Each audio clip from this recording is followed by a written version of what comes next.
এই গিরিধারী বাবা, ছোটো মুখে বড় কথা বলা হয়তো ঠিক হবে না, তাও বলছি।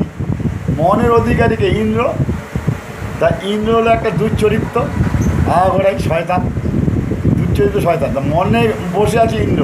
তুই তো বাবা বলেছিস যে বিষাক্ত নোংরা জিনিসকে মন চঞ্চল করে, মন চঞ্চল করে। তা ওকে অভ্যাস ও বৈরাগ্য দ্বারা ওকে দমন করা হয়, দমন করতে হয়। অভ্যাস করো, একদিন অভ্যাস করো, আবার 10 দিন পরে আর একদিন অভ্যাস করো। অভ্যাস যোগে নিজেকে মনকে সংযত করো। তা মনের অধিকারী ইন্দ্র, ওকে সরা আগে, ওকে সরা।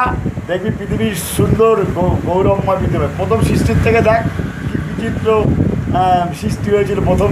তারপরে তার সৃষ্টি প্রথম থেকেই তো ব্রহ্মদেব ঢুকে গেল মায়ের ভিতর, ওই ছেলেটার ভিতর যে নারী পুরুষ সৃষ্টি হলো, ওখানে ব্রহ্মদেব ঢুকে গেল নিজের স্বয়ং। কায়া রেখে গেল, ছায়া রেখে সিংহাসনে বসে রইল, আর নিজের স্বয়ং ঢুকে গেল। তা কী বলবো বল বাবা, কিছু বলার নেই। মানুষ তোর সন্তান তোর মতনই হবে।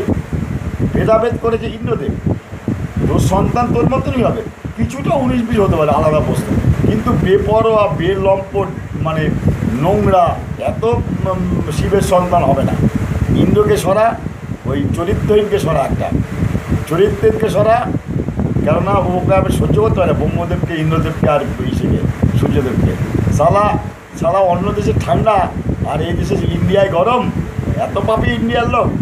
দাদা ও কী না খাচ্ছে, মাংস থেকে, মাছ থেকে, ডিম থেকে, সবই খাচ্ছে সালা। যজ্ঞ তো ও করছে, ইন্দ্র করছে যজ্ঞ। হ্যাঁ, মেন যজ্ঞ তো ওরা করছে। আসল যজ্ঞ আমরা আর কি যজ্ঞ করছি? সালা খাচ্ছেও আর যজ্ঞও মারছে সালা।